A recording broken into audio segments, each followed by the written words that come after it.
Thank you for joining us with Ask a Historian. I'm Matthew Wilkinson, historian with Heritage Mississauga. Each week, we invite you to send in your questions and we'll explore the fascinating stories of the city of Mississauga together.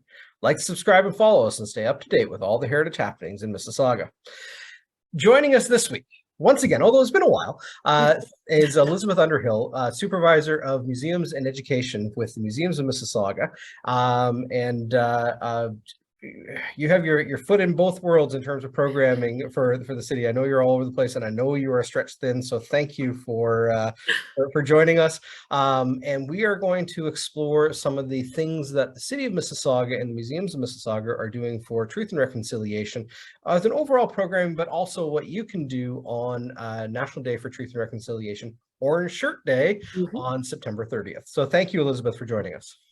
Thank you, Matthew. It's my pleasure to be here. Nice to catch up with you. It is. It is. And so I know you are a driving force in this. And first of all, thank you for all that you do and all that I know you continue to do. We've come miles, but as the saying goes, there's miles to go before we rest too. So it's simple terms right off the bat. What are your plans for September 30th? What are the museums doing on Orange Shirt Day, and how can the audience connect with you? Yeah, great question. Well, we would love to welcome everyone to come to the museum on Friday, September 30th. We will be open to the public that day, even though it is now a stat holiday. Museums have a very important role to play in raising awareness about residential schools and Indigenous history across Canada, but in Mississauga as well. So we will be opening that day, and we will have tours at the Bradley Museum specifically, where people can come in and they can learn about Indigenous history, and they can also learn about truth and reconciliation, what that means, why we're doing it, and what the different calls to action are to work towards reconciliation between Indigenous and non-Indigenous peoples. And to honor and respect and recognize survivors of residential schools, as well as the ones who did not come home. So we will be open at Bradley on the 30th from 10 a.m. to 3 p.m. For tours of our historic house. And they're Indigenous themed tours or truth and reconciliation? Yes. So what we're Mississauga, I mean, obviously our name is an Anishinaabe word. It's an Indigenous name. We are named for the Mississaugas of the credit. So we have so much Indigenous history here in Mississauga, past, present, and future. So we do talk about the early relationships before we became the township of Toronto, and before we became the city of Mississauga. There were settlers coming into this area wanting to build their homes, set up their businesses, and the only way they were able to do that was by negotiating treaties with the Indigenous people. This is Indigenous land that we're on. So we look into that. We talk about those treaties that were made starting in 1805, Treaty 14, and then we have many years of history before and after that look at how the relationship between settlers and Indigenous people changed over time, and actually some pretty phenomenal leaders in the Indigenous community who did so much to build the Indigenous community here in Mississauga. So if you are a proud Mississauga resident and you want to know more about local history, this is definitely something that you want to come out and learn about. I mean, there's a lot of information about Port Credit, and there's going to be some interesting facts and tidbits that you maybe didn't know about Mississauga before. And just how involved the Indigenous people were in building Port Credit and the city we have today. Yeah, absolutely. And it's that whole idea. This was not an empty land when the ancestors of this geography came here. And there were Yes. people here. They had their own traditions, their stories, their place names for things, and it wasn't colonialism colonial settlement has certainly kind of reshaped the mentality of the space. But there were people here. There's been people here for thousands of years. Yes. And I always say to people, wherever you live or work or walk in Mississauga, I guarantee you, people have been there before. Right. And Yeah, so exactly. it's a fascinating way to kind of peel back the layers and remember and respect what was here before, and perhaps what in a way has been lost, and that you are helping to bring back at least an appreciation or understanding for. So Yeah, absolutely. kudos to the museum team, because I know Well, it's a big aspect of connecting to our story and having people come out and be part of that. And yeah, absolutely. And it's I know there can be discomfort at times about, well, what I'm not an Indigenous person, so can I talk about this? Is it okay? There are a lot of teachers who come to the museums and say, well, I don't know if I can talk about this in my class. I don't want to make a mistake. I don't want to say the wrong thing. yeah. And we have consulted with the Mississaugas of the Credit on this history. A lot of it was actually research that was produced at Heritage Mississauga, very much in close consultation with the Mississaugas of the Credit. So everything that we share, we've gone to the Mississaugas of the Credit and said, is this okay? Are we presenting your community's history in a way that's positive? And when you talk about it, there's a number of issues that come up where, well, there's been the encroachment of settlers onto the land that pushed the Mississaugas off.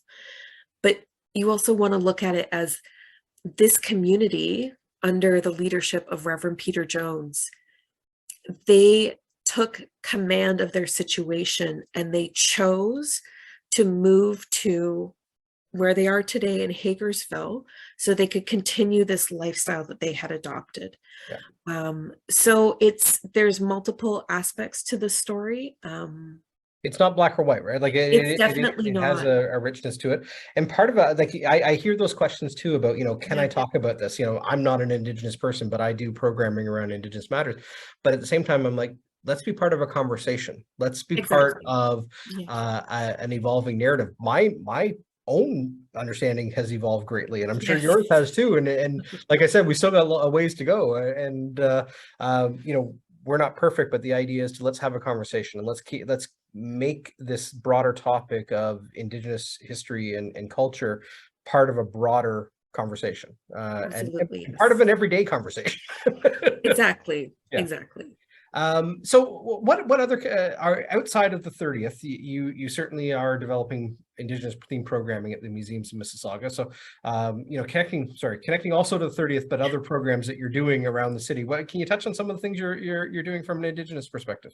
Yes. So, well, if you can't make the Learning About Truth and Reconciliation tour on the 30th at Bradley Museum, we actually offer that tour all year round. So you can come visit us anytime to do that. But at one of our sister sites at the Small Arms Inspection Building, we have a fantastic urban Indigenous community group who have been very actively programming Indigenous cultural gatherings and events at the Small Arms building. So they will be there on the 30th with an exhibition of Indigenous artists' work. And on the weekend of Saturday, October 1st and 2nd, they are having many different events and activities happening for their second annual gathering and healing ceremony. So there will be dancing, there will be drumming. They are bringing in a world champion hoop dancer. There's going to be bands playing, and there's going to be a wonderful artisans market featuring First Nation, Métis, and Inuit artisans, and a sacred fire offerings. So if you're looking to learn more about Indigenous cultures, support Indigenous people, artists, and makers, then you're going to want to check this out at the Small Arms Inspection Building And this week. that's Saturday the 1st and Sunday the 2nd. And what are the hours? Do you know hours? 10 to 4. 10 to 4 both days. Oh, I'm sorry, 10 to 6 10 to on 6. the Okay. Saturday, 10 to Yep. 6 on the Saturday, and 10 to 4 on the Sunday. Wonderful. And that's at the Small Arms Inspection Building at the That's foot right. of Dixie Road in Lakeview. So Yes. wonderful, wonderful. That sounds exceptional, to be honest. That sounds fantastic. So great. And that is through the group again is Eagle Spirits. Eagle Spirits of the Great Waters. Wonderful. So you can go to their Facebook page and learn more about it. And they're constantly programming in our community, especially at the Small Arms Inspection Building. So that's really great. We'll share some links here as well. And so we know the broader conversation around truth and reconciliation and kind of I guess the spirit behind the sentiment of Orange Shirt Day is the calls to action. And there are the 96 calls of action that were made through the commission. And wondering if you can touch on some of the things we're doing as a city to meet that challenge. Yeah, that's a great question, because the city in the last few years has made really amazing advances in responding to those 94 calls to action. 94, sorry, I said 96, but that's okay. So I believe there are 8 calls to action that are directed specifically towards municipalities. So many of them are directed towards federal government, right, because the relationship between Indigenous peoples and settlers is kind of mediated by the Crown or the federal government. So, but the municipalities have their role to play as well. So one of the calls to action was simply to recognize Indigenous holidays. And that is, they did, in the 94 calls to action, ask for a National Day for Truth and Reconciliation. So the city of Mississauga does take that very seriously as an important day for learning and reflection. It's not the same as National Indigenous Peoples Day, where it's, celebration of culture and it's very happy and uplifting. This is really a somber day to reflect and think about, let's pay our respects and honor the survivors of residential schools and those that didn't come home, and maybe to take time to read more about and listen to the testimonies of the survivors. So the city of Mississauga does have this as a day off for most of its employees, but we are still supporting any kind of Indigenous programming that's happening in the city for this day to recognize the day. So not only does the museum have the day open to educate the public, and we have the event at the Small Arms Inspection Building, but our parks team will also be stenciling moccasin identifiers at Port Credit Memorial Park in the morning, as another way for people to take part in recognizing, really the tragedies and atrocities that have been perpetuated on Indigenous peoples in this country, and do our part to bring that culture and history back and make it visible in our community again, and be allies and advocates for the Indigenous community. So that's one. We also, the city does a lot to support Indigenous business opportunities, which is one of the calls to action, is to involve Indigenous peoples in any kind of operational activities that involve their lands and resources. So we do have our city development team is working to build economic opportunities for Indigenous peoples in Mississauga. So if we're putting out requests for proposals or requests for quotes, that information needs to get out to the Indigenous community as well as consulting with the Indigenous community about proper land use, which is always a contentious subject. But there's a lot of education that's happening on the side of the city, our public servants, on that treaty history, the traditional territory in Mississauga, whose land we're on, who are the groups who have traditional territory here, so that those those tricky conversations and you navigate around land use goes a bit more smoothly. There's more understanding on the side of the city employees. And it happens a lot earlier in the process now than it used to as well. So Exactly, yes. So there's tons of calls to action. yeah. There's 8 directed at municipalities. The city so far to date has taken action on 10. So that's positive. We also, if you'd like to learn more about those calls to action, we will be displaying them at Celebration Square on the 30th.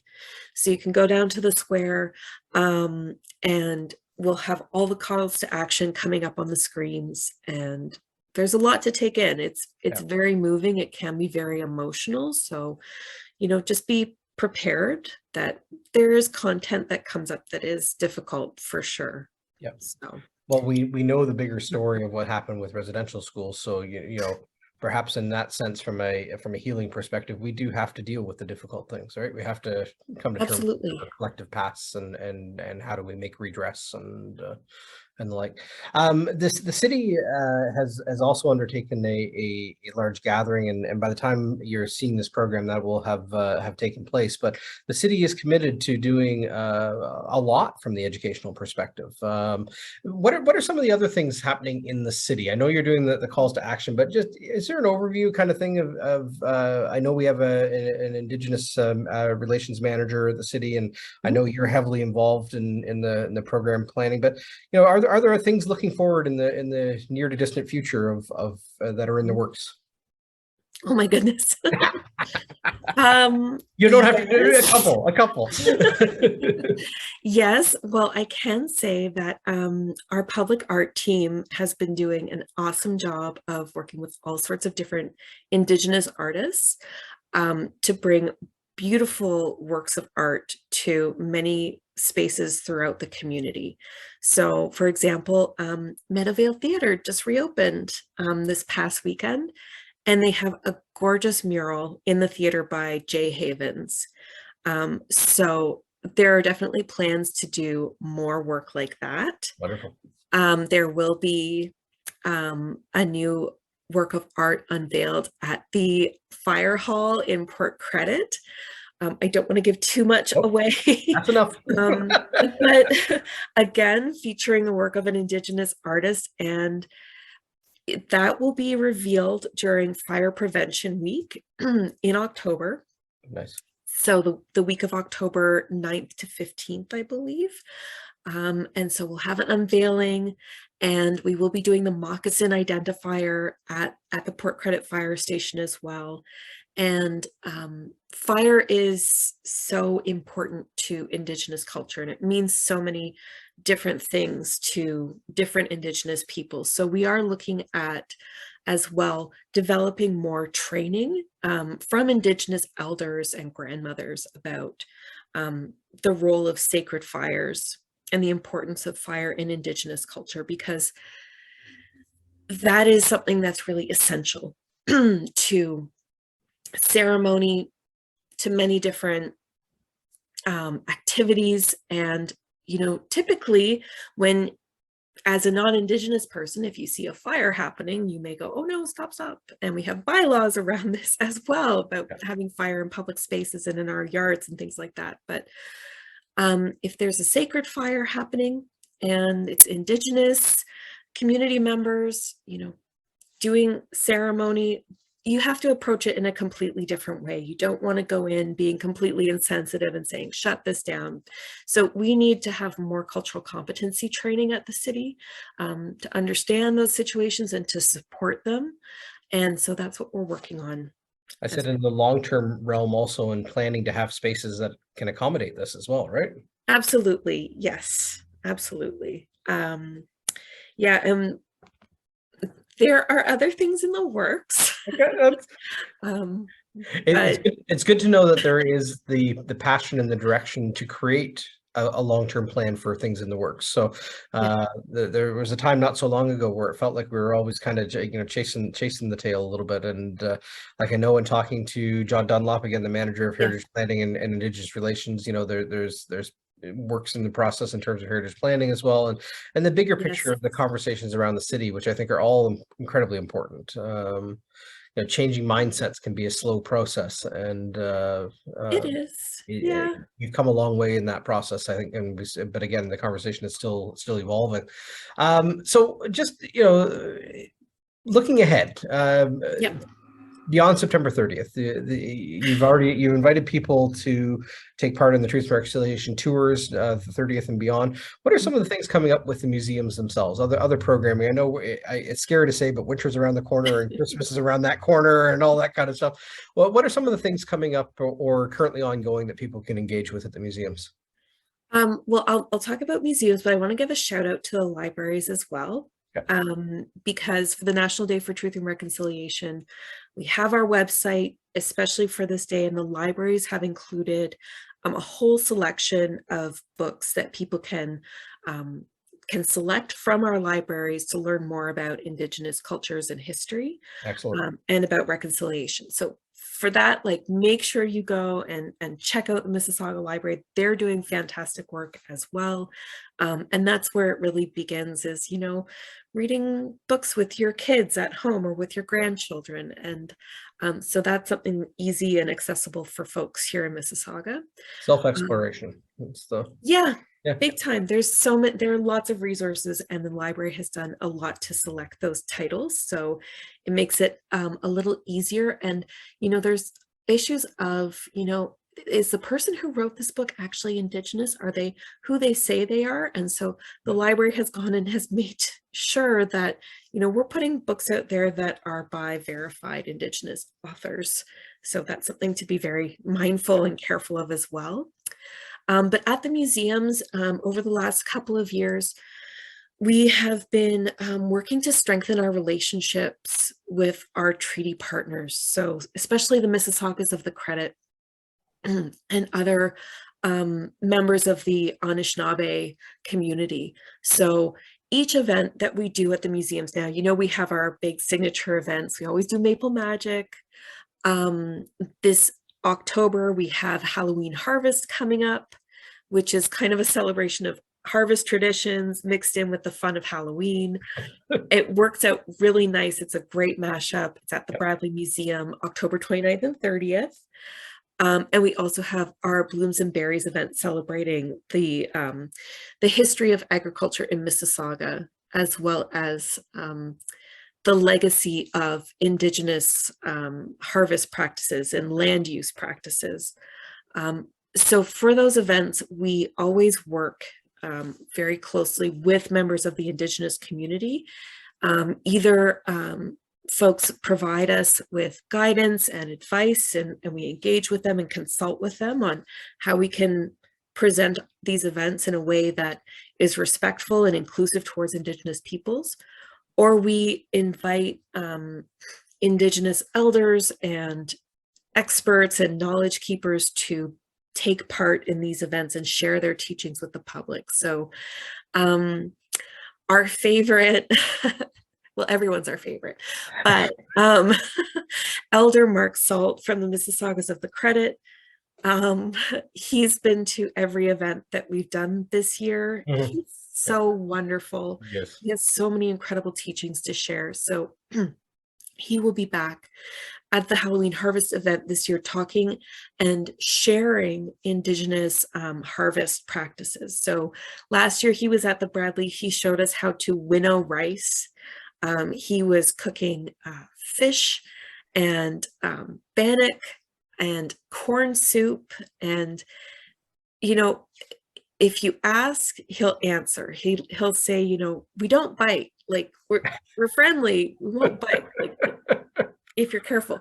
But it's a great chance to see, like, Indigenous culture, Indigenous communities, just like anyone, have their set of challenges, and there's more we can do to help with that. But the message to get across is really Indigenous culture and Indigenous peoples are still incredibly resilient. They're still here today. Yep. These aren't practices or people that died out 500 years ago.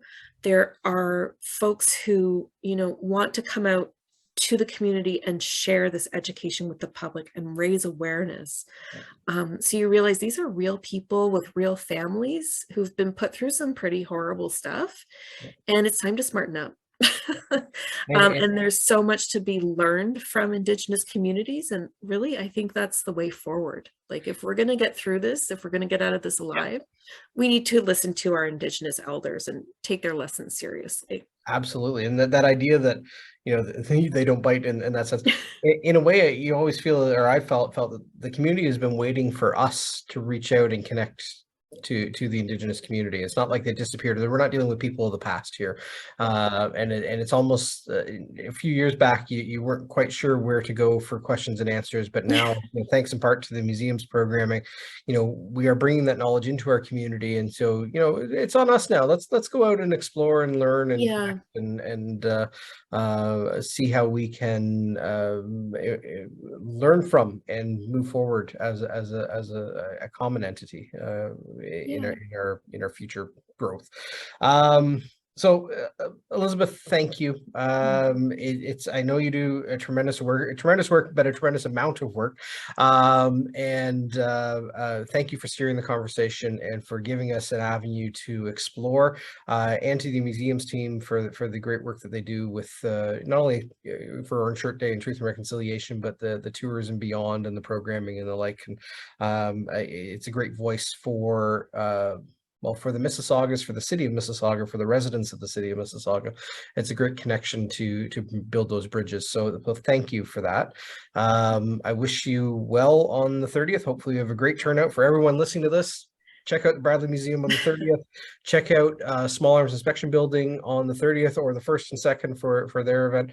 There's great ways to connect and interact and to learn and to embrace. Let's have a respectful and memory-filled September 30th and Orange Shirt Day, and remember what it is that we are commemorating on that day. So absolutely. with that, And go on. and there's so much that we can look to Indigenous people for in terms of education and culture and teachings. But remember, as non-Indigenous people living in Canada who are benefiting from this land, we need to step up and do our part as well. We can't always rely on Indigenous people to teach us everything and tell us how to do reconciliation. So please do come out to the museums, check out your library, do the reading.